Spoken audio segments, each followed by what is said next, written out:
दोस्तों आज मैं आपको पूरा एनएस सीरीज़ का side by side exhaust note comparison करके सुनाने वाला हूँ। तो देव भैया जो है पहले एनएस 125 को स्टार्ट करने जा रहा है।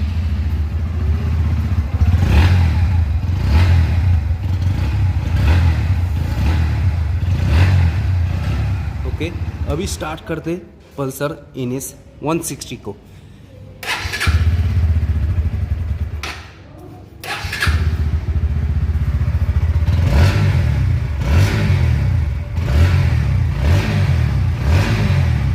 ओके, अभी स्टार्ट करते सबसे बड़ा एनएस वो है एनएस 200 को।